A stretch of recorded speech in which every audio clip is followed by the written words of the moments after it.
We'll call the meeting to order. Review of our ESC County mission statement. ESC County schools empower all students to become productive, responsible citizens of an ever-changing global society. The approval of the agenda, we have a couple of changes. We need to remove 7F. The handbooks are not ready for approval yet. And then we're going to move up 7H to after the consent items. So just do that in order. Are there any other changes? Or I'll take a motion to approve the agenda as changed. So moved. Second. All those in favor? Aye. Okay. John? All right. Any questions on the minutes? Yep. We don't have any. Do we have any comments on the financial reports? On the general fund bills, the general fund was $206,000 this month, which is more than typical, but $103,000 was for open enrollment. And then we're right back down to about where we're at every month. So the $1 waiver for a shared contract is for human resources, and you've seen some of the work that we've got out of that shared contract this year, and job descriptions, affirmative action plan, that type of thing. So we started getting that money back from the state, didn't we? Yeah, it was in this year's, I don't know how we broke, but shared waiting, additional waiting. And it would have been, I believe that was 3 or 3.5 students, so that would have generated 18 or 20,000. More than what we paid. More than what we paid, so we got some stuff done there. Burton Tracy, that's the final payment on the audit we have tonight. Was that half? Yes, half in November when they did the field work, and half in this one. So, the other big bill on that page is Hoot and Mifflin for textbooks and related software. So, high school math? Yep. High school math. So, the next page in the general fund, I didn't really have anything. The one reimbursement to Crystal Foods was for a full semester of mileage. She teaches in both buildings. So,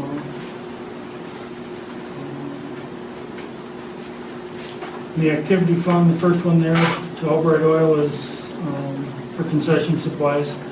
Lisa runs that. They buy the supplies and give us the invoices. We reimburse them.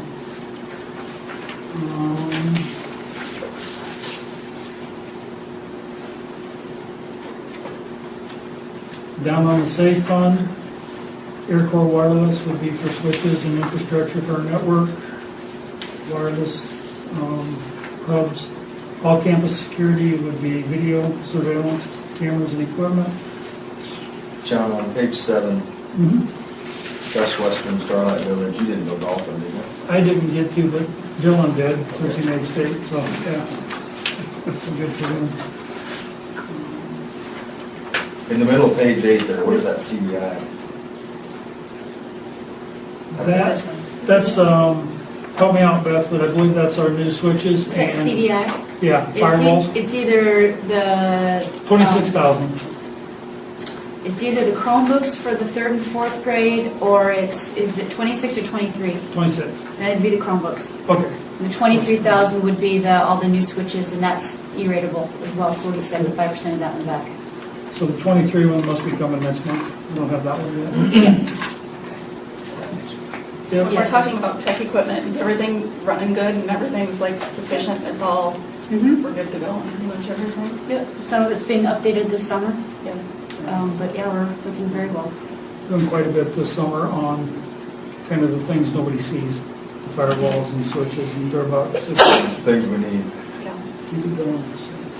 Brent Haven for about $3,500 would be Chromebook bags, probably. Yes. Okay. So it's under one. Anything else?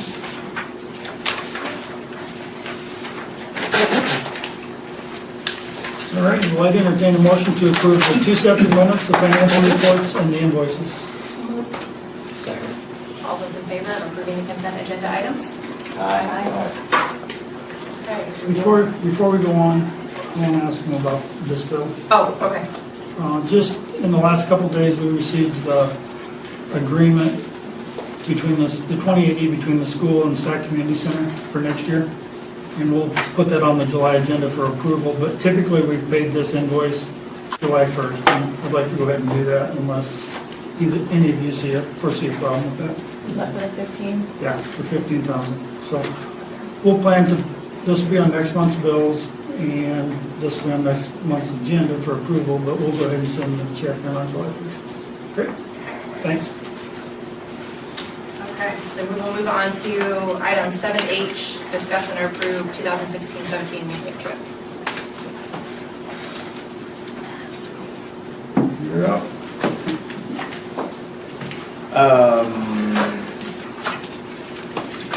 You guys should have a temporary itinerary, right? Yep. Yeah.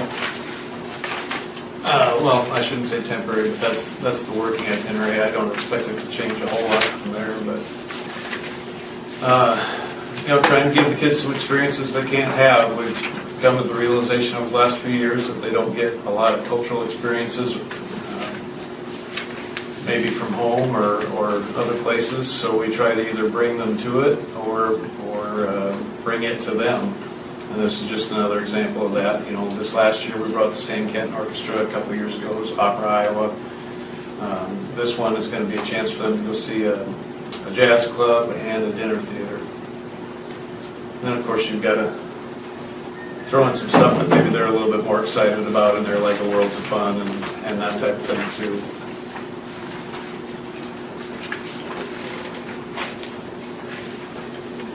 Any questions? Do you have any tentative costs or anything yet? The working cost right now is around $460 a student, I believe. We're going to have a chance to fundraise some of that down. Are there performances? I don't Yep. remember. Yeah, there's, and that's not set in stone yet, but it's probably either going to be at Worlds of Fun or at the Crown Center. Okay. So this is not something that the school has to pay anything for? The kids are going to be expected to pay everything? Yeah. And what's the time of year again? April April. 2017. We don't seem to have that. Where is that? During the school year? Yeah, so because it's an out-of-state trip.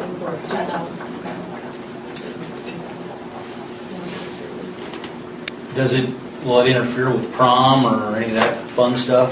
No, prom is, I believe, 2 weeks. Trying to help him, man. No, we're really trying to be careful about, we looked really hard at the calendar for next year to avoid prom and contests. And I mean, you're never going to miss everything, but we found a weekend that had the least amount of things going on. Only missing one day of school, leaving really early on a Friday and coming back on a Sunday night. So trying to stay in school as much as possible. Is this for both vocal and band?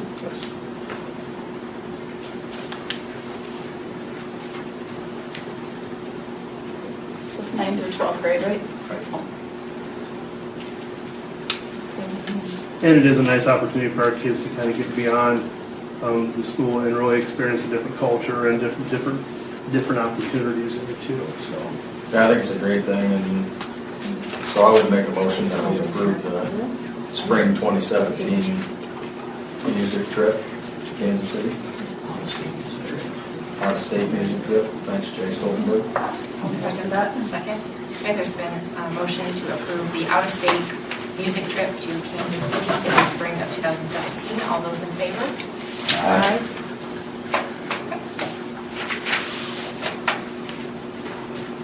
Good luck tonight. Go get him, coach.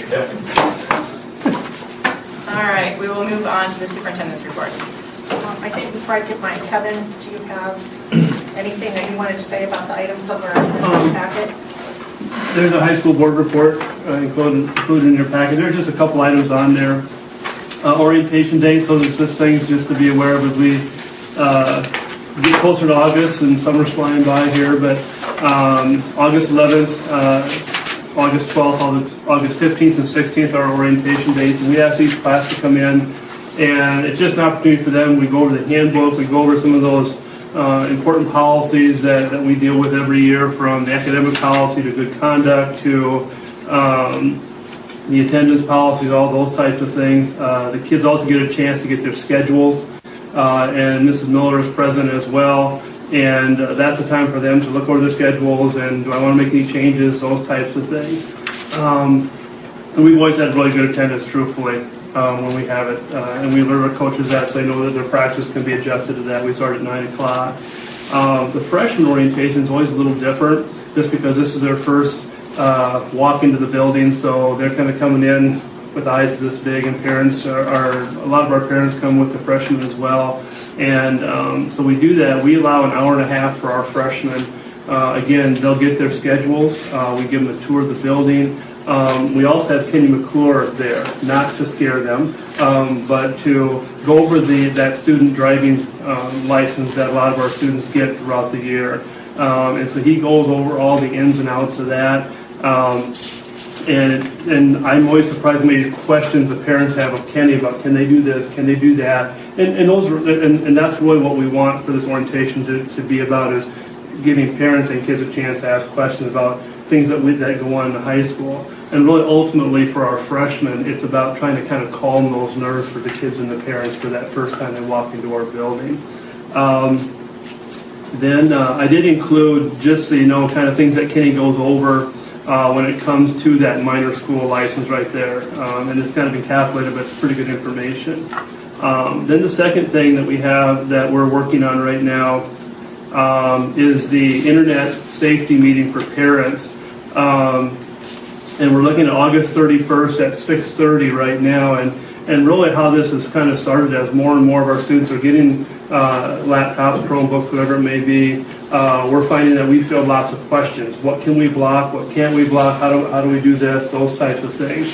And so 2 years ago in 14-15, we had Ben Smith, an organization that Jake Randolph had worked with, came in and talked to our freshmen, sophomores, and juniors about internet safety and things like that. Things that were going on, they were using actual Iowa situations that had come up. And then as we talked more this last year, we said this needs to be part of our parent education too. We get questions about Facebook, just lots of different things that come up. And so we're working on that right now to get that put together. And this would be for anybody. I mean, it wouldn't have to be for high school, middle school. It's for anybody who has an interest about, how do I try to protect my son or daughter from things that are out there in that computer. It's a powerful tool, it's an educational tool, but it's not without its dangers and things like that. So we're working on that right now. As we get closer to that time, we'll be getting information out to our public to have it, and so they're aware of that too. So.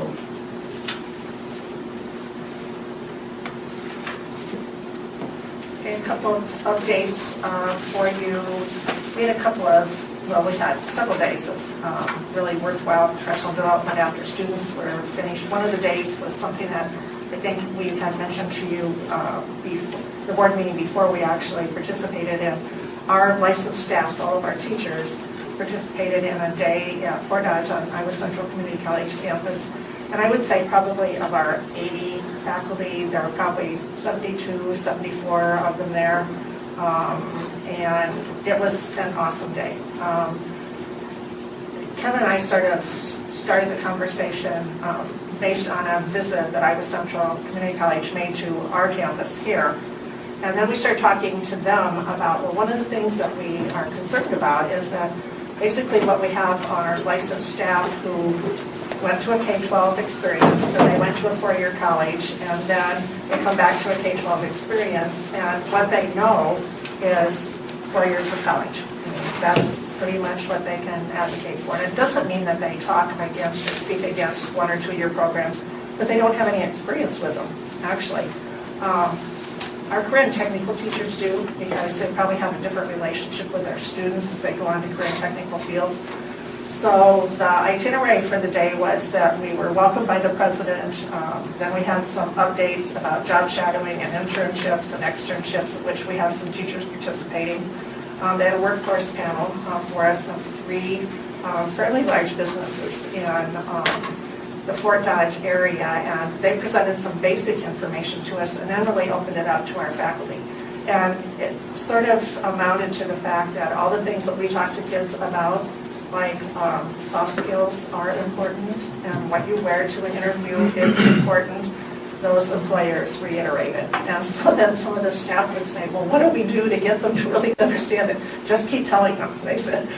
And then they divided us into groups after that, and half of us loaded on a bus, and they took us to some online sites where they have programs, and then half of us did an on-campus tour. They provided lunch for everyone. They had table tents set up, so it might say English, or it might say automotive, or it might say science. And so they had faculty members there to sit with our teachers, and then in the afternoon, we swapped groups. So if you've been on campus looking at careers, then you got on the bus and you headed to off-campus. Honestly, on a personal level, I thought diesel engineering would have been a possibility. I thought graphic design would have been. I'm just trying to think of every program that we visited. The faculty were so passionate about their field of study. And over, we heard about the job needs in Iowa, and we heard about maybe not the high pay on entry level, but you get that first 18 months, 2 years, and there was some pretty nice pay scales for people with skilled labor that can stay in Iowa and work with really good benefit packages. The other really nice thing is they tailored the day kingdom to us, so that when they started out, they showed some statistics about Iowa Central, like numbers of students on campus, off campus, numbers of credits earned, but then they flashed up the data for Sac County. So that would include us as well as, you know, the OA kids from OA BCIG. And then they did just Sac County data. And when we would go to various programs and the instructors would talk to us, they'd say, well, you know what, in the last year we had 3 ESAC County kids in our program, or we haven't had any for a while, so you need to promote this as an occupation or a possibility. We tried to be done by 2:30 because of this new drive time, you know, getting there and getting back to the district again, but honestly it ran long, and I don't think our staff, I'm going to look at Mike and at Kevin, I don't think our staff would have cared if it lasted till 4, because frankly the feedback was very, very positive, and that would have been from teachers who teach 5-year-olds to teachers who teach ag mechanics and know exactly what community college has to offer. So they were happy with us. I felt like our taxpayer dollars were really at work in that. That's an example where we, you know, this school district and the taxpayers here help pay for what happens at that community college, and they really listened to what we asked for.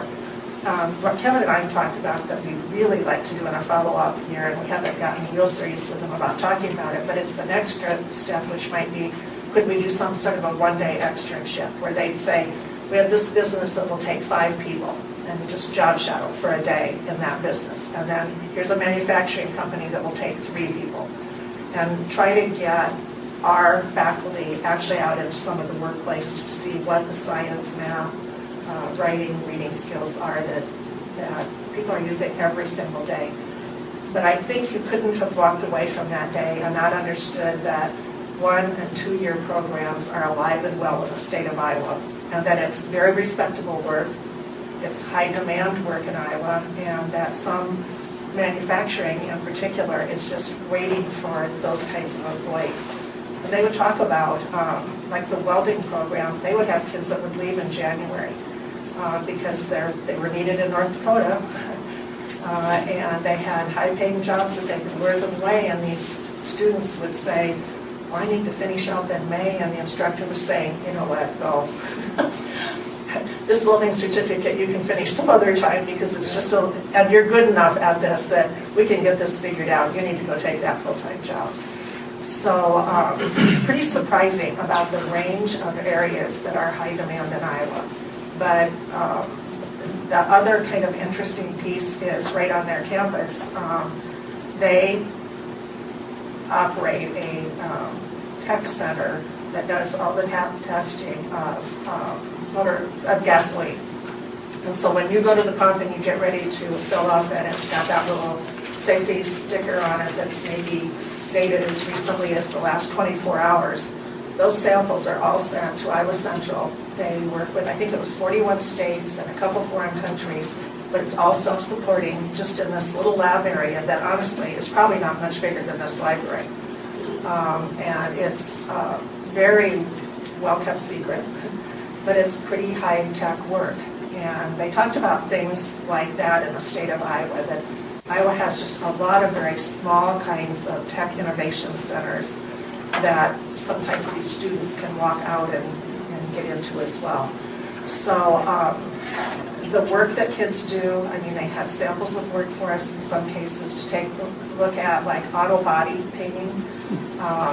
Oh my gosh, you should, and hardly any of it go into the auto body work. They go into all kinds of other painting kinds of businesses. The photography gal said their highest demand is for car dealerships because people buy online. They shop online, they buy online. And so they hire full-time licensed photographers. And if you'd have given me a range of 20 places where they'd have worked, car lots would have been, you know, car dealerships would have probably been number 20 on my list as well. But anyway, so if you, and all of these instructors were back on campus after students were gone. So they pulled all these people together for us because classes had been a week and a half or 2 weeks prior to that. So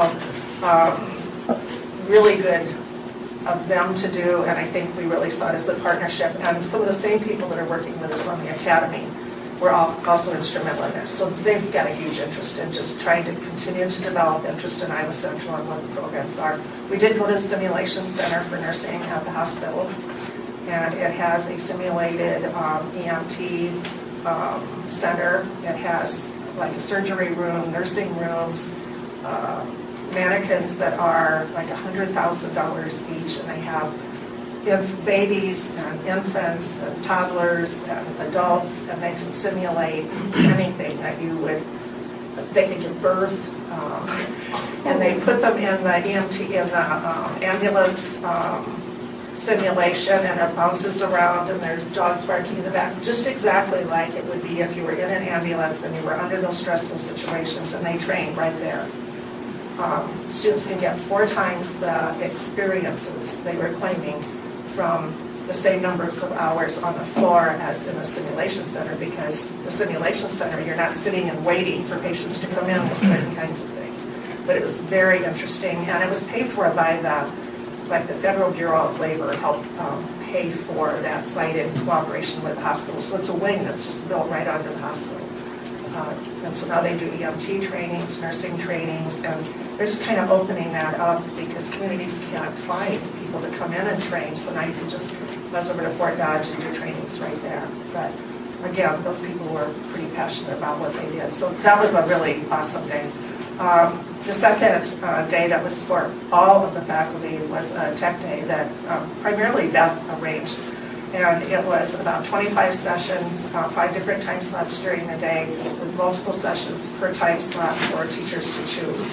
So there were sessions for elementary teachers, middle school teachers, music teachers, art teachers, and a lot of people coming from outside the district in to do training for us and our staff, as well as a number of in-house people who have skills that were doing training as well. We're always kind of amazed at the kind of mediocre level of technology that some of our adults have, teachers. I don't mean necessarily classified staff. So this is really an attempt to just ratchet the bottom, the floor up, so that we're constantly not thinking that kids are walking around with one-to-one devices and teachers are really just doing worksheets on them. To really provide teachers opportunities to learn about what can you do with this tool that you have in your hand. And it really just shouldn't be the same worksheet you ripped out of the math workbook, but now I'm doing it online. It better be something that looks a whole lot different than that to captivate and to interest students. So those were 2 really awesome days that you need to know about, and I don't know if you would have heard that from any of the teachers. I heard a lot of feedback from several different teachers, and they were talking about it. Just coming into the stories, and they Good. did a lot of good about it. Good. That's always nice to know that they're saying good things. So, any questions or comments? Is this the place to talk about bills? Yeah, in your packet, there's a page that says Green Bus Summit. And if you look at the bottom left-hand corner of the page there, since we purchased 4 or 5 propane buses, apparently, and unbeknownst to us really, Bill's taking care of all of this, we've got a lot of schools calling and asking and coming to drive our buses.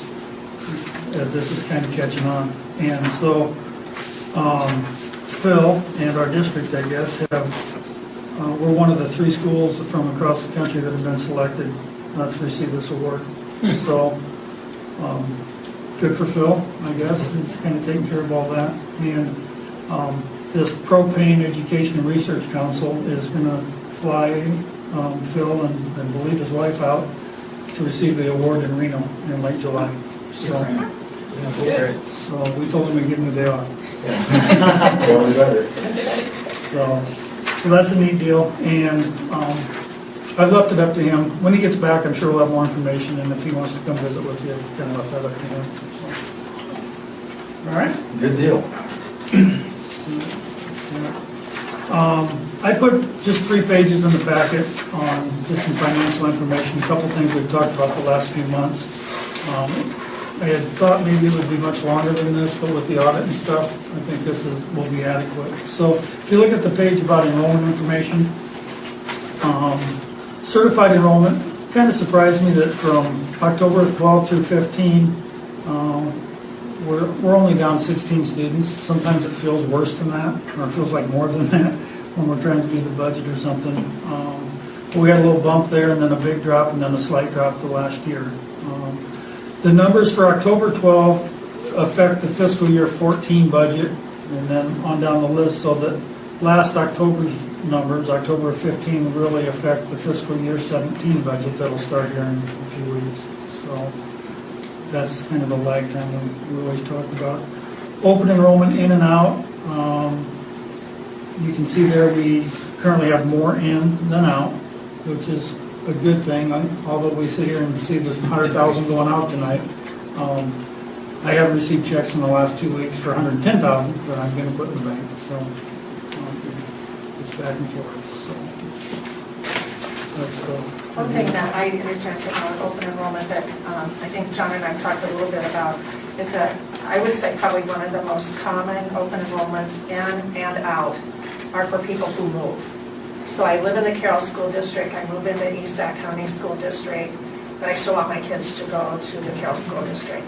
So I open enroll them back to where I just came from. So our open enrollments in and out are not, there are not very many of them that are for any reasons other than that. So I would say 70-80% of our open enrollments happen exactly that way. That people move, so then they want to stay in the district that they were in, and so that's an automatic approval of open enrollment for them. So when you're thinking about, well, what are all these kids leaving for? Well, if you take 70-80% of those kids are leaving the district only because that's the district they came from, then that isn't as worrisome as it is to think that, wow, we have 50 kids leave, 49 kids leaving the district, why in the world would they all be leaving? So. Isn't another one too, Barb, if they live on the border and their parents work in the town, or let's say Carroll, I mean, I know one family whose kids go to Carroll because that's where they work. Yeah. So why wouldn't you want to go to Young? And these numbers are between public schools. This doesn't include Kemper or St. Mary's. I don't know if we have anybody in St. Mary's right now, but Kemper. Okay. The next page, unspent authorized budget and solvency ratio are kind of probably the 2 main things that people in school finance will look at to determine the health of your district. And in both cases, you can see from fiscal year 12 to fiscal year 13, we had a significant drop. It's something we talked about at the board table for a number of months in a row. And good news for us, we caught it at the time we did. And as you can see, the last 2 years now, both of those numbers are back. One of them's above where it was in 12, and the other one's approaching that. And so if you talk with, well, Larry Siegel's the guy I usually listen to from Iowa School on finance and information systems. He's going to recommend maybe 15 or 20% for an unspent authorized budget. And these are general fund numbers, and we're about a $10 million general fund. So we should be 1.5 to 2 million would be a good unspent authorized budget for us. And a solvency ratio of 10 to 15 is considered pretty decent. So we'll see what fiscal year 16 brings here shortly, But the good news is the trend right now is in the right direction. And I don't see anything from what I've seen so far in 16 that it's going to change. We're going to have at least one more good year. And, What was that? kind of at this point in school finance, one good year is good. So, It's a year at a time. and then the cash balances, those are pretty much off the reports you see every month. And I expect general fund to be up a little bit at the end of June compared to last year. Activity will not be. Management will be. I believe PEP will save and nutrition all will be.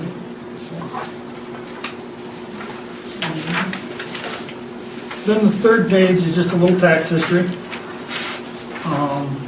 Fiscal year 12, 13, and 14 all had incentives from reorganization carryover. So when you build a school tax rate, every school in the state gets $5.40 uniform levy. Then you get some state money, then you add more tax money on the bottom to get to your budget.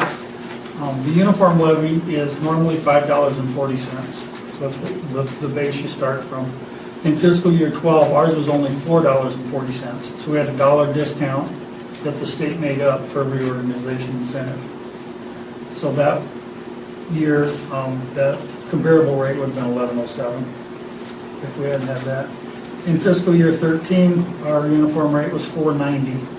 So a comparable rate would have been $10.95 if we hadn't had that. And then in fiscal year 14, our uniform levy was $5.15. So a comparable rate would have been $11.74. And now the last three budgets that we've done, we're back to the normal $5.40 uniform levy. So the reorganization incentive is over from a tax standpoint. So state average is $13.76, but I mean that includes the cities and property poor areas. Our valuation for next year's budget is $364 million. Now that's taxable. The 100% valuation is just shy of $700 million. And the reason those numbers are important is the 364 is if we would ever do a bond issue or anything, that's the number we would use, and it's also how our tax rate is determined. The only time the 100% valuation comes into play is if you're looking at a maximum debt limit for a district, and the maximum debt limit is 5% of the 100% valuation. So you can see those numbers.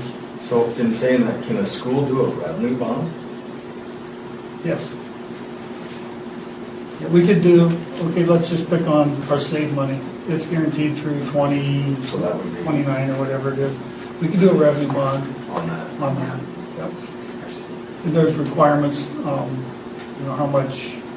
I'm not going to go into terminology, but you can't bond against the whole thing, Right. a percentage of it. There's a difference between the max general obligation bond Yep. we can do and the debt limit. Yep. And you could do, let's say your public voted for a $1 couple levy, and that's a 10-year levy.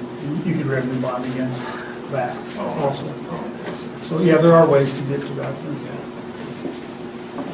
And then I just put a note there, we really don't have any debt. We did the 3-year lease on those 2 buses, and we'll pay that off here in 5 or 6 months. The last couple pages were just kind of an explanation of the unspent authority and the debt service levy, just so you would have that information if anybody or ask you about it or give you questions about the package. Does that help? Thank you, yes. Okay.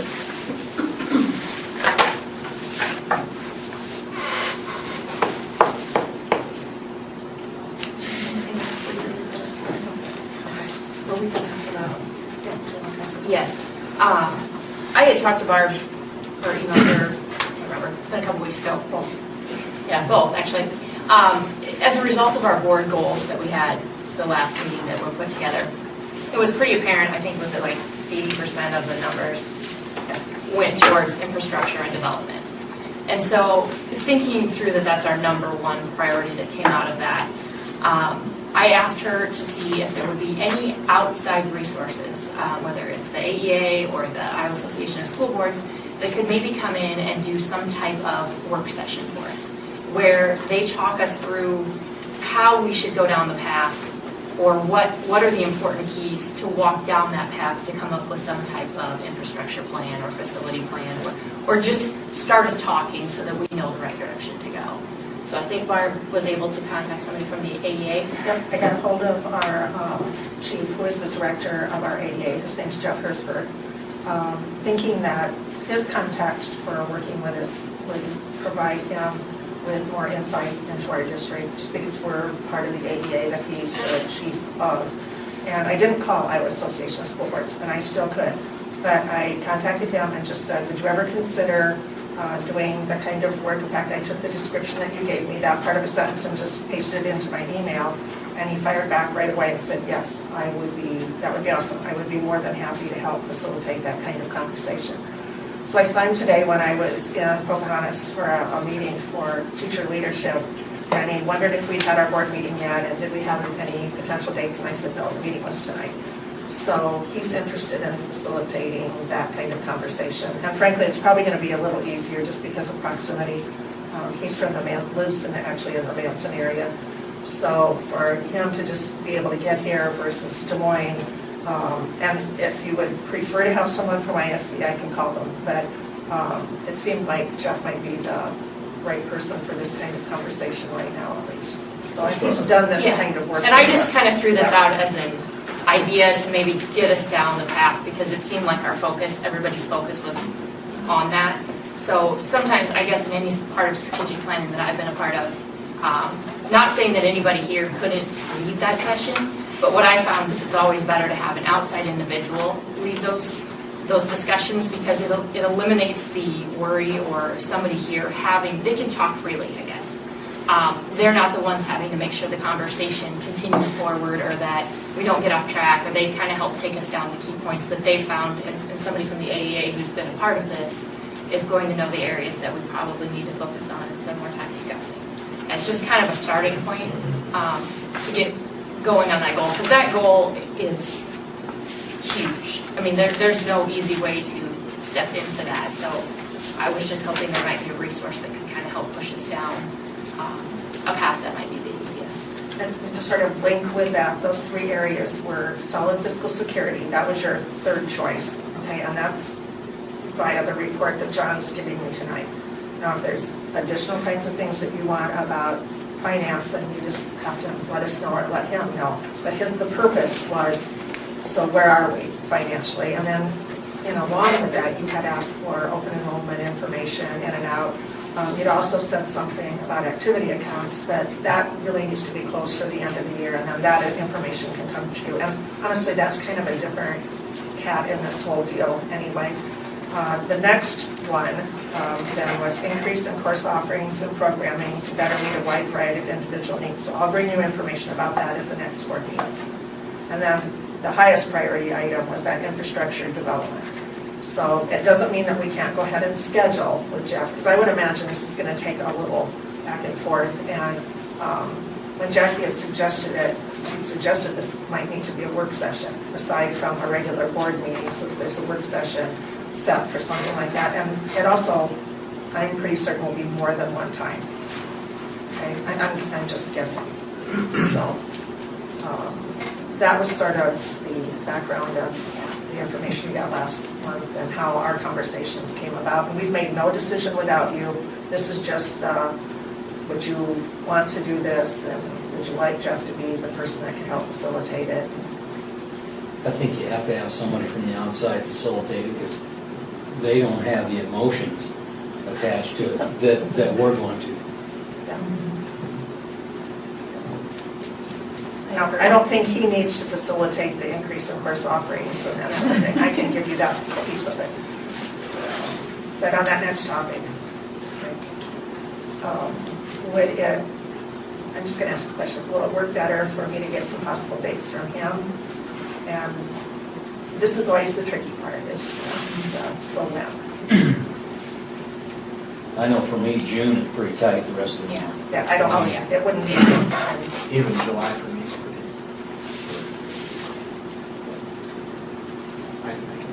I think we should get some dates from him and see if we can't work around it, Barb. And maybe go dates throughout the summer. I mean, he doesn't need to focus on the next couple of weeks. He can give us some dates even through August. I was think just saying, would I was maybe be thinking August, September, actually, just thinking about his work schedule. whatever needs to cover. I will get hold of him tomorrow, start getting some information from him. Okay. Thank you. So if I come back to you next month with that second item, increase in course offerings and programming to better meet a wide variety of individual needs, is there anything in particular? Because what I bring, you might go, well, why in the world did she share that with us? Is there anything in particular that's on your minds about what that means? It wasn't on my list at all. I think we got 20 courses, so I have no idea Yeah, comment on that one where to either. go there. Well, one big thing would be to establish some kind of ACT class. And I don't know if that's something we can do or not. And I'll share this with you at the next meeting, but as far as increasing our course offerings, it might not be increasing them. Maybe we need different course Tweaking, offerings. yeah. Because we don't, our enrollment has not dropped a lot, but we don't have more kids to take these classes. We have fewer of them. So it's not increasing the offerings because we have a list of courses by state law that we have to offer and teach. Okay? By law, they have to be taught. And that's sometimes very hard for us to go find kids to take a class because by law, that class has to be offered and it has to be taught. Okay? It's called the offer and teach law. And so adding more courses doesn't help us on the offer and teach side because it just stretches our pool that's slightly smaller every year. But what we offer, you might be interested in so that we can tell you what's required to be offered and then what truly are the electives and do they seem contemporary to you and are they the things that kids probably need today? So, and with that might be something like that ACT class then. So, if I don't hear anything from any of you in the next week or so, I'll just put together what I think you can know. And what we currently offer, I would be. Yes. Yeah. Yep, we can do that. That was the only thing I was going to say. Okay, yep, we can do that. Or I can do that.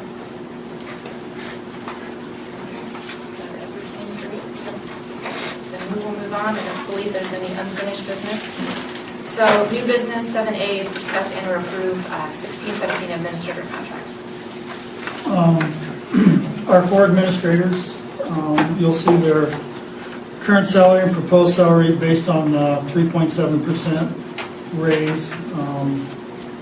It's an entire package raise, includes their increase in insurance costs, salary, FICA, Medicare, diapers, entire package. You see the number of days for each of the contracts, and each of our administrators have a 2-year continuing contract. So what that means is they are just now finishing year 1 of a 2-year contract.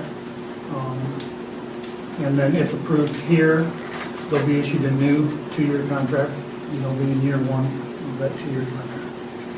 So that's just been past practice, and since we have a couple new members, I thought I would put that on. I just have one question that kind of came up the other day as we were talking through this. In the contract, if there's any sort of notification requirement in the contract, if somebody's going to leave, the set number of days that we would require notification for something that's non-emergent, I guess I would say. And so I didn't know if there was... Actually, I went and looked at my contract after we talked about that, and it says March 1st, which isn't very much notice. And what you and I talked about when we talked to my evaluation was something far sooner for notification than that, simply because the process is, you'd be way behind the 8 ball the 1st of March. I think that seems like a late date if you were to inform me on the other side of it as well. If I was then to be expected to go find another job, March 1st is late on both sides of the coin. So I don't know, and I think that's been in the master contract or in our... We've used that same contract for I went back and a long time. looked several years past, and March 1st was always the date, and honestly, I didn't know that date. But what Jackie and I talked about would be, yeah, I thought, for instance, that I wasn't going to be here in another year, a year from July 1st. you'd need to know about this time or before too long, so that you could start making decisions and having conversation about, do we want a part-time superintendent again? Do we want to try to share with somebody? You know, all the kinds of things that the board actually was working at when I was hired a couple of years ago. Those will probably be the conversations that come up again. I would like another 2-year contract. I'm just going to be open with you about that. And that's the kind of contract I always had when I was previously a superintendent. It's what our principals have, is that continuing 2-year just rolls over to them. I'm an at-will employee, just so that you know, because there'd be a couple of you that are new to the position, and that doesn't make me like a teacher at all in terms of what happens. So if there's something egregious, I can have a 2-week or a 30-day notice, just like a classified staff member can. I'm not like the principals. I don't have the same kind of contract in terms of how you discharge, and those guys and I do not have a contract anything like a teacher contract, and that's often misunderstood about what the difference between those are. So, but I think a year ago I told you a couple of years, but right now I'm telling you maybe a couple of years more, if that's your wishes. And I think it just kind of came up in conversation as far as the notice, you know, because that's a big process. And so I was kind of bringing it up to look more, you know, for us as a board to have enough time. And I didn't know there was anything. When we talked, I was thinking there was nothing in there. And I almost was too. Yeah, and I would agree that March 1st is probably not the appropriate date in there. I feel that it should be a little earlier in the year. I think that's probably there because of state law. What do we need to do to change it, John? Just write it in. Then January 1st. And you'll just have to, just put in your motion what you want and for which contracts. Large contract is different than the principal contract. Are all the contracts the same? I mean, as far as that date goes, do we know that the principal's contract I don't have a is the copy same? of their contract, so I don't Okay. know. I never run across March 1st in mine. Didn't see. There we go. I do know the board has to give notice to an administrator by March 1st. That's state law, that you would have to do that to any one of the 4 of us, the 3 principals or me. But on the other side of it, when you ask for notification from me to you, I don't know about that. I mean, I'm not trying to dodge anything, I don't. How long did it take us to go through that process when we hired him? I mean, it was at least 3 months. And I gave the board notification in December when I resigned them. It was at least 3 months. And it took all of that time, I think, to. I just think we want to make sure we have enough time. Wow. I mean, when that time, comes, that we're not. There's nothing in there, is there, Mike? I'm still looking for a new computer, John. Maybe with the. I didn't bring that, sorry about that. I thought maybe we'll just write it. I would think we won't want to go much later than January 1st. That'd be technically 6 months. It's probably the most reasonable expectation.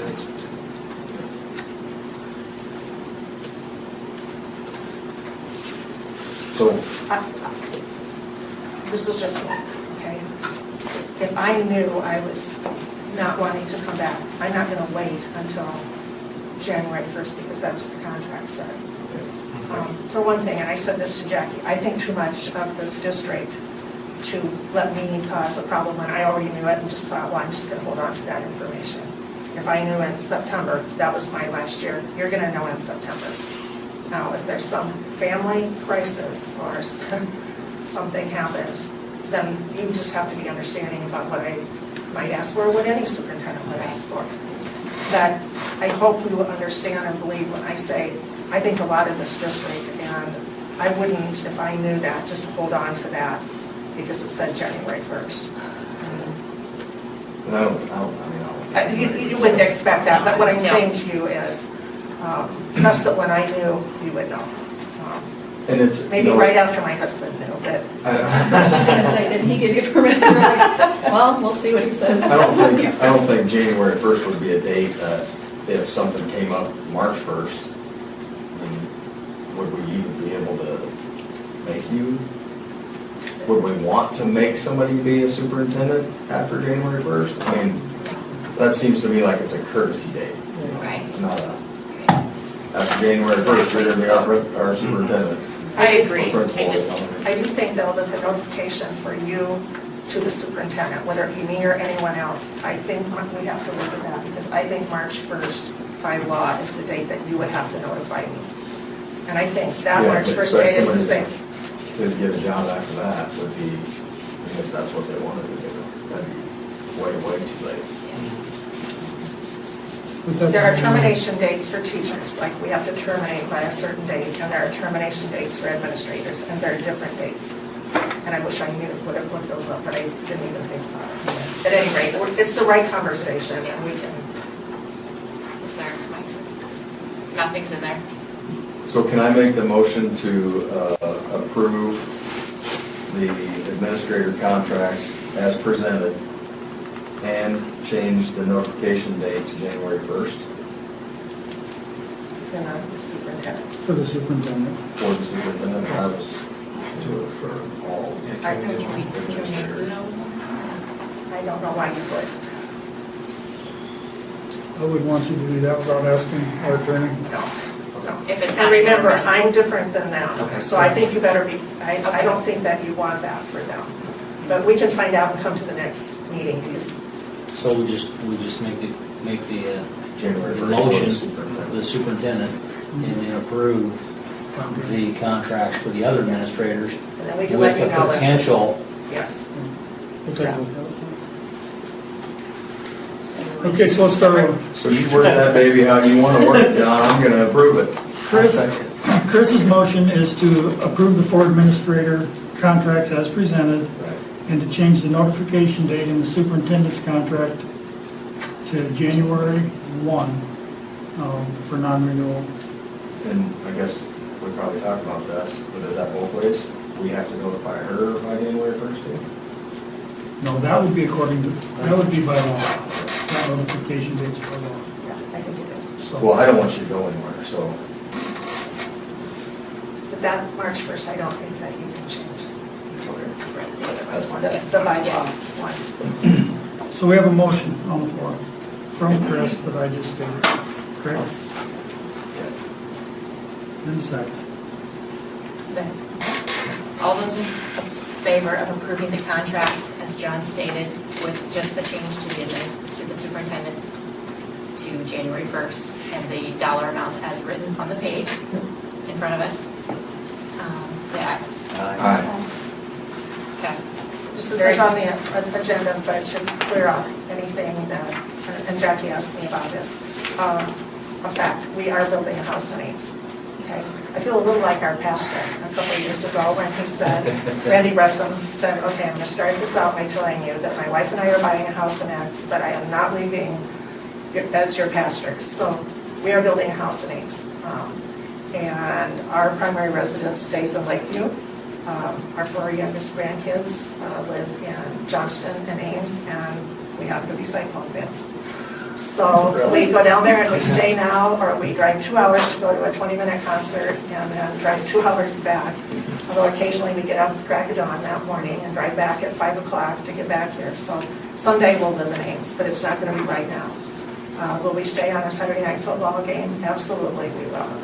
But there was one lot in a place that we wanted, and the builder had started it, and so we bought it because Iowa State Sheep Farm is on one side of this, and Iowa State Dairy Farm is on the other, and that's about as rural as you can get it with 100-year agreements not to build around us. So if you hear that, we're not leaving town. We're not leaving any more often than we leave right now, which would be to head to ball games and see grandkids. So if that has worried you, I apologize for not having said that sooner.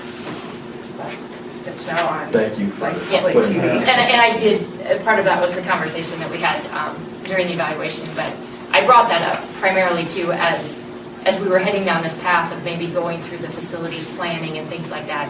I just wanted to know myself, because that is not something you want to do in the midst of searching for somebody. Sure. So that's where that question originated from, and there's been a lot of speculation. So I appreciate you actually saying that here, so that everybody is aware of what that situation is.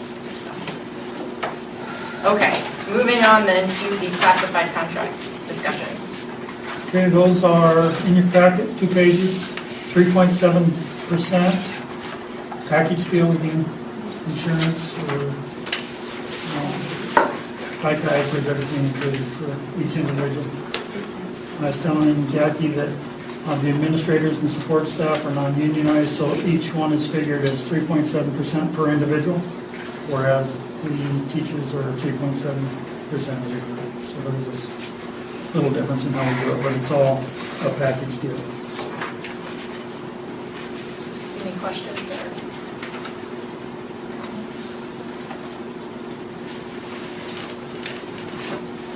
The only thing I'll add, and we'll leave the name on the list for now, but Patty's been told by Kathy Baumover that she won't be back, but we don't have a resignation, so I left her on the list as a clerk, so. Was she doing that? No, she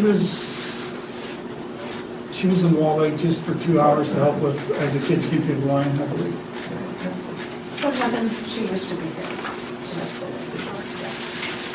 What happens, as I'm just looking at the amount that each gets paid, it looks like, but I might be not correct, that we have under aides several teachers that are certified, right? Is that, so they're just Paid as an associate. Okay.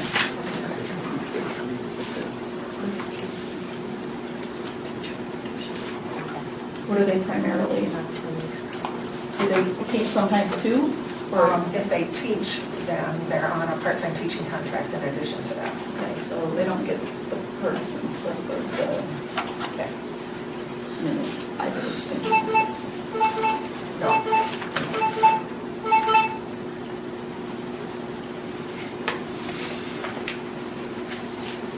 Any discussion? I'll make a motion to approve the classified contract. Is there a second? Second. All those in favor of approving the 2016-17 proposed support staff contracts?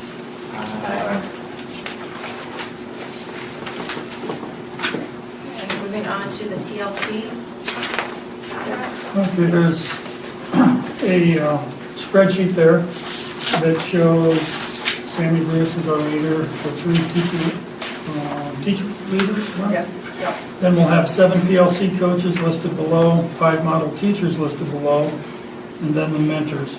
And we've kind of set it up this way just because we wanted to estimate our total cost for next year. And that question had actually been asked of us a month or 2 ago. So currently, we're looking at $255,453 in salary and benefit expenses for our TLC program for next year, and our budget is 284, 287. So we're pretty much in line with where we want to be. A lot of these, like Sammy's, you've already approved it, but we thought we'd bring you the entire list, get everything approved, so there's no question with the auditor next year when we went through all that. So, any questions, we'll ask them, otherwise, we're going to entertain a motion to approve those. How does it work with the 3 halftime teachers? And they're still getting a teacher salary Right. the other half of the time? Right. Is that right? Exactly. Half of their contract will be paid for out of the general fund. The other half of the contract will be paid for out of this grant, And which the- this grant will roll right into our general fund next year. So, And the $30,000 that we aren't spending, do we keep that? yes. We can have carryover. By the time we pay for training and supplies and materials, Yeah. it'll be, we won't overspend, but we'll be close.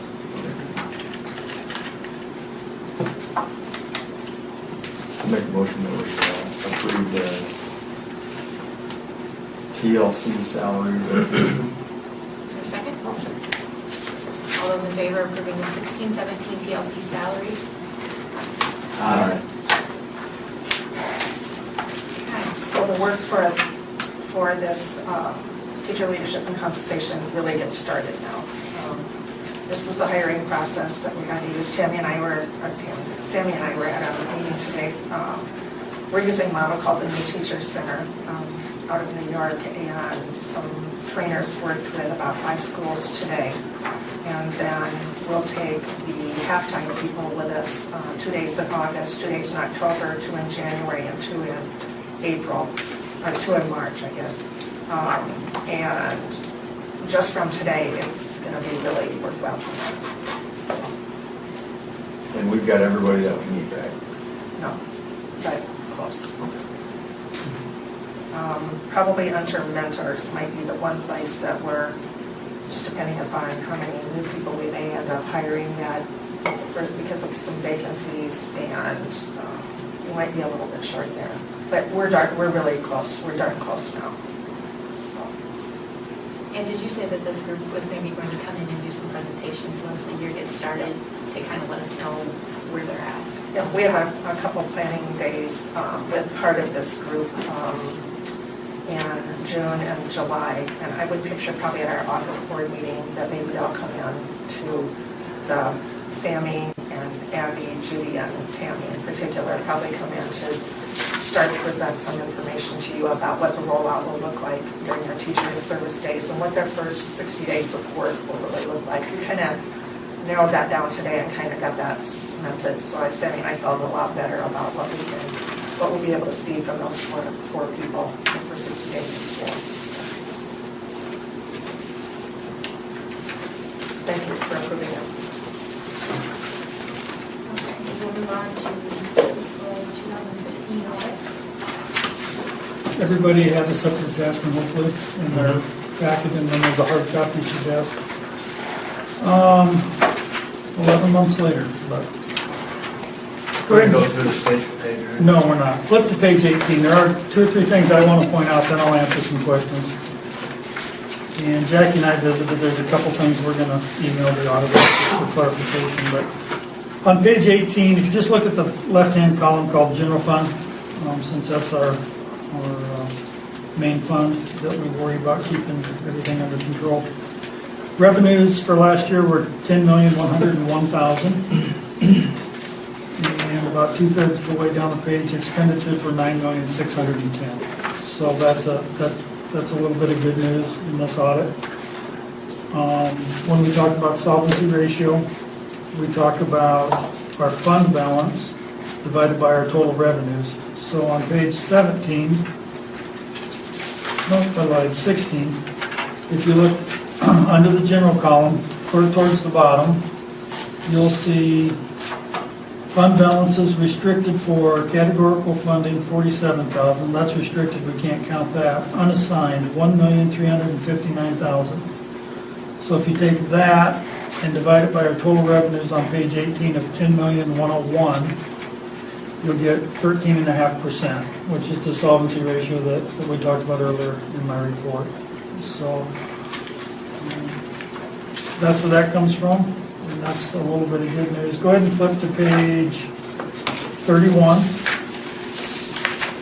And there's a section 5 there called long-term liabilities. And this is new in the audit for this year, and it's state law. We're now considered, IPER's liability for our retired people is now considered a local liability. It's about the easiest way I can put it. So when you see the net pension liability of $4.8 million to start the year and $3.3 million to end the year, last year that number was basically zero. But we have to report it now. So some places throughout this report, you're going to see that our net position just crashed, like 46% or something else. That's because of this reporting requirement. It's not a cash requirement. It's not that the school's going broke. It's that we now report this liability on a local level. That is actually an IPER's liability. Is that fair enough? Is your understanding? So there are a couple places in here where somebody could say the sky's falling because our net position decreased 46% or something, but that's the reason. What else did I highlight? I highlighted page 40 because I just wanted to talk about this real quick. One of the findings was that in 2 of our 4 budgeted areas, we were over budget, but we were not over budget in total. So in the middle of that page where it says expenditures, that middle section, you look clear to the right, there's a negative 10,876, and then a positive 769,000, then a negative 7,500. Well, in those 2 areas, we went over by the 10,000 and the 7,000, which is a minute number based on our $11 million budget. 1%. But what we may want, 2 or 3 years ago, when we were seeing those declining balances, we really tightened up the way we budgeted. And Jay or Chris may remember, Amanda may remember. And Brent really pushed it, and rightfully so, because we see that we've made a difference now. Our balances are coming back. But what it's done is kind of lead to these real small, like this issue that we run into. We may very well run into it again next year because our numbers versus our budget at the end of May were almost identical this year as they were last year. And the bills that actually came in to put us over budget didn't come until August. We have that 60-day window in school finance where you wait for payables to come in. And so there's no way to amend the budget unless we amend it with a quote-unquote cushion, or we approve it originally with a 10% cushion or something like that. So nothing to do today, but maybe next spring when we look at the budget and we say, okay, this is what we think it's going to be, we may consider, even though we don't plan on spending the money, increasing it 5% or something, just to get rid of this comment out of the audit. You know, my personal feeling on that comment is, it's so difficult when you're working with $11 or $12 million in total to get within 1%. I mean, 1% is a pretty small number. And for us to get that comment, personally, I don't have any problem with that at all. You're going to get a comment. You're going to get some comments. This is one that I can live with. Well, we like to live within our budget, we try. Now, if it's 10%, it's a whole different story. Yeah. Then we need to look a little closer. But anyhow, no, that's out there, and that's why that comment's there. Okay? Then if you flip back to 57, which is really their findings, basically.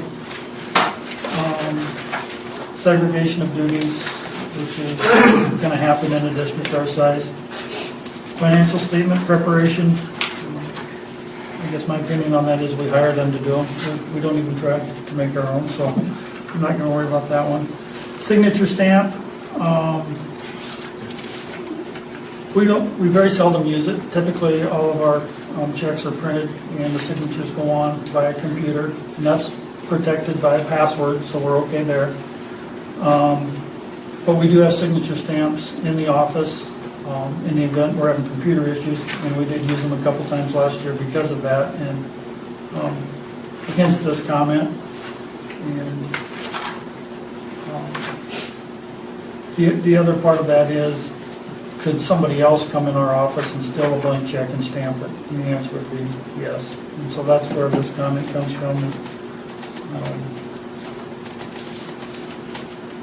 I guess we don't have a solution to that right now, but know that that's where that comes from.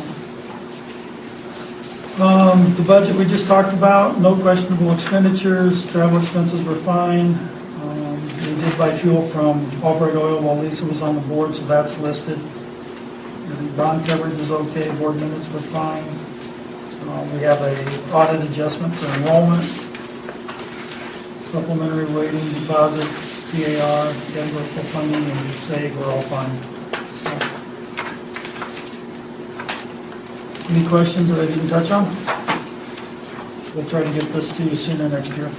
And that's the one comment I was going to make. Sometimes when you look, a lot of times where I focus on is the schedule of findings and responses at the back of the report, because that's telling you what you should work on. And as I told John today, I said, in about a week, we're at the end of the next fiscal year, and we just got the report. So these findings are going to be in the report next year because we haven't had ample time to even work on them because we have a week's notice before the end of the year. And so just so everybody is aware of that, if there is a reoccurring finding in here for next next year. There's not a lot we can do about it because the report wasn't received. Not saying that we should now work on a way to fix those if we can, but this is not, I guess I have a real problem getting this right now because you look at the data, it doesn't mean anything at this point. And I know there's not a lot we can probably do, but I feel that there needs to be some sort of conversation with that firm because May 23rd is not an adequate report date in my opinion for that, just knowing the industry. I think we need to maybe make some sort of statement towards them once we get things finalized through the summer, but that's just my 2 cents on that. Acceptable. We talked about that last time, didn't we? Yeah, I think this is earlier than we've had in the past. This is earlier than you've gotten in the past? We may have approved one A in couple July. years ago, yeah, way late, but that was Just so you know, we do have to request from the state auditor the extension because they're due, I believe, the end of March. And the first couple times this happened, we just sent kind of a letter asking, didn't really get too specific. The last 3 we've sent have been pretty specific that the school's done everything we needed to do, and it's the auditor's issue. Just because we felt like they deserve to know. That if they're getting 12 requests from Northwest Iowa, it's probably. Okay? We probably need to motion. Yep, please. So, Sorry. All those in favor of approving the 2015 audit? Aye.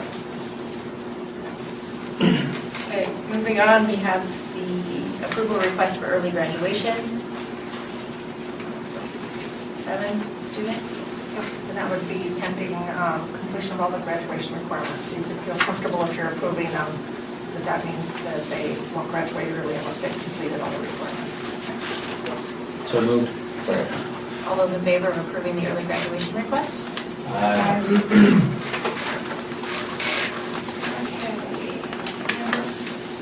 So now we move on to the 2016-17 fees. If you take a look at that document, you can see there's a history from 13-14 to the present time regarding fees and the increases and rationale behind them. For driver's education, for instance, we just need to come out break even on driver's education, and there hasn't been an increase for 3 years. So thus the move from $285 to $300. And it's a pass-through, right? What's that? They pay us, we pay the, Yeah, the students pay the school employs the instructors and provides the vehicles. And I do a report every December to kind of look back at the last year. And yeah, it just depends on how many kids we have.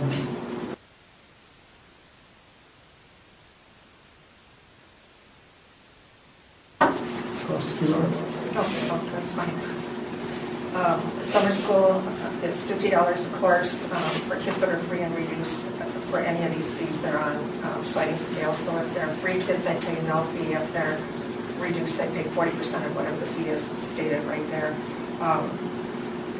Meals, we do not need to raise, and we shouldn't raise prices for a couple of reasons. Number one, we get state guidance about that, and then the other piece of that being, if you look at our fund balance for nutrition, we're in fine shape. Looks like I should have left the space in between extra milk for students and adults and 512 school-owned instruments.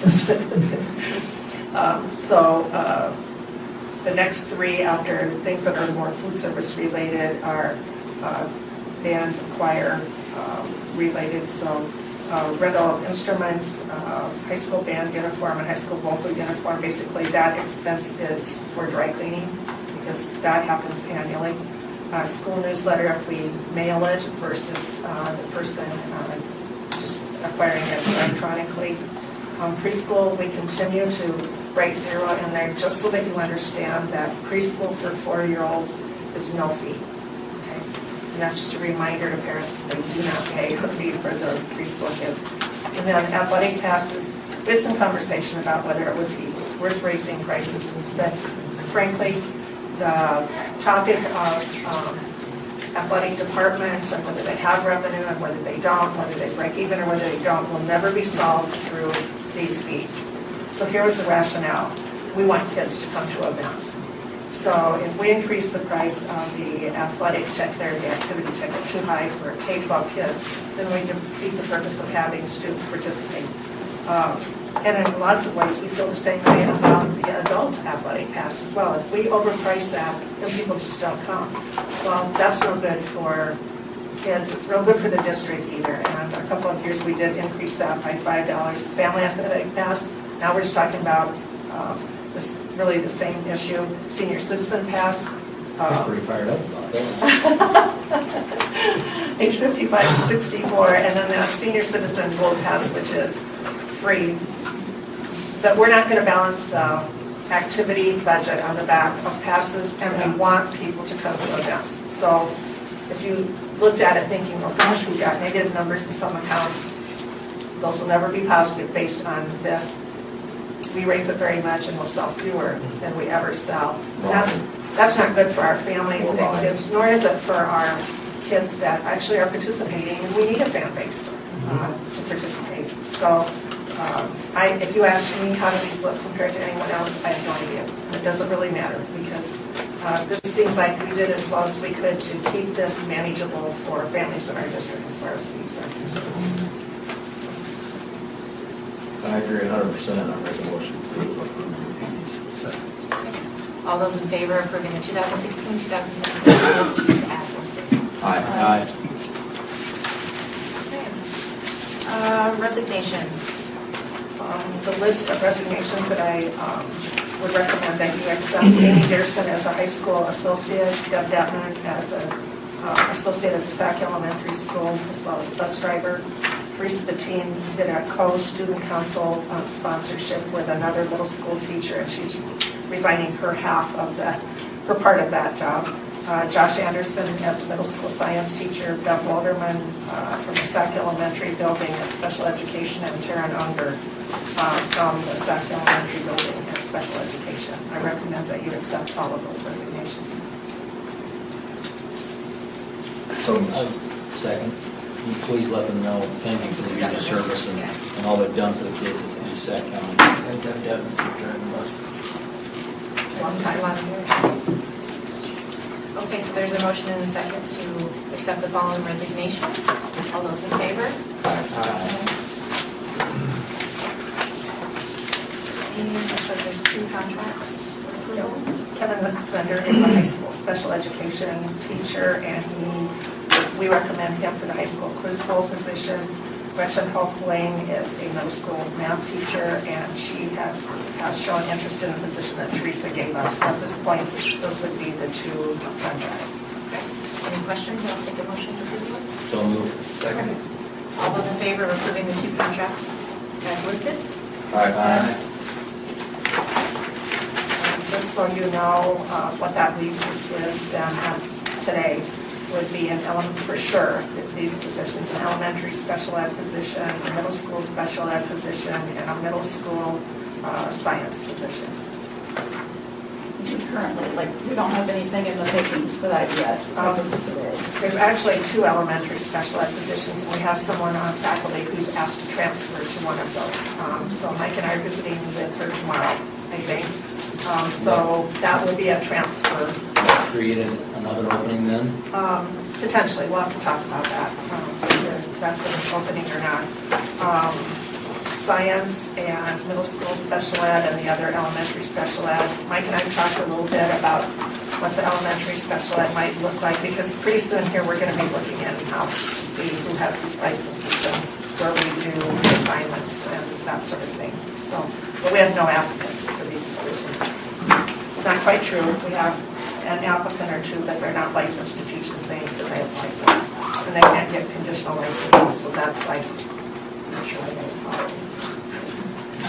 Maybe it was like on a wing and a prayer. I have no idea. Maybe they thought we would check to see if they had their license. They do have a license, but just not in the things that are. So we're just really struggling for special ed. I mean, it's not a big one. I did call BE and talked to the placement director and just said, for next spring, which doesn't help us right now, but I just said, for next spring, if you have any student teachers in elementary, middle school, special education, because these might be temporary fixes where we move somebody in-house and just say in another year we'll look for a position. I said, just tell me how many you have, and I think we have 2 or 3 or 4 of those student teach, do part of their student teaching with us. We just talked about the fact that we need to get our hands on a few of them, and we need to see them in action, and then try to, if they're good, hire them right away. So I know I've said before, it shocks me that more people are, and hopefully they are, because it seems like that problem is not, it's not a problem, but I think the need is going to grow in that department. I really do, from the way it has. And so the need for the teachers in that area, I believe, is going to grow. So I think that in schools our size and smaller, it's people stealing teachers from each other, frankly. And really then the end result is, as you just said, for our conference, for example, if we steal back and forth, the end result is there's still X numbers of needs. It's just now they're in a different district than they were originally. So, yeah, it's a serious issue in special education in Iowa.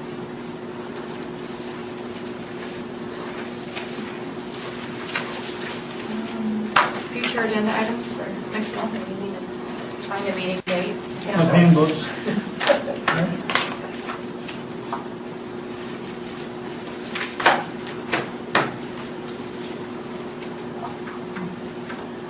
I am gone 13th through that following Wednesday. Good, because the 18th doesn't work for me And you're gone, right? I'm gone The 18th. the 18th and the 25th through there. What about something late in the week of the last week, 27th or 28th, Wednesday or Thursday? Thursday works good. either. Thursday works good.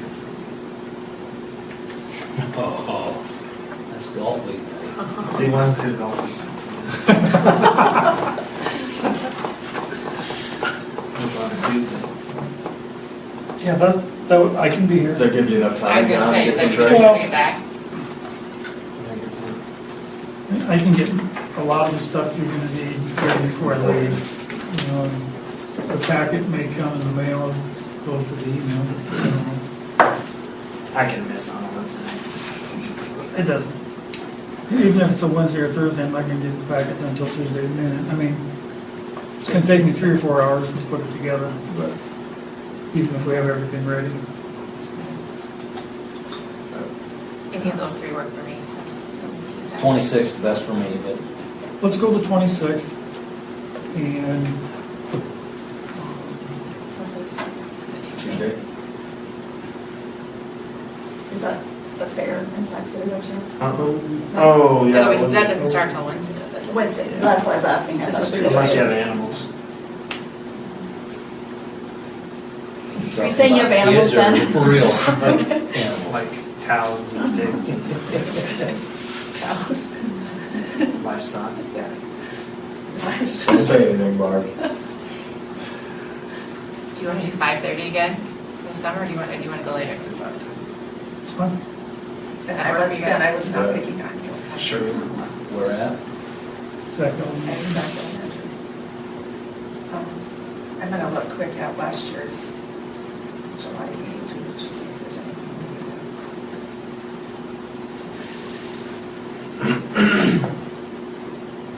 I'm not even sure what we'll bring for financial statements, because we don't have the year-end tied out yet.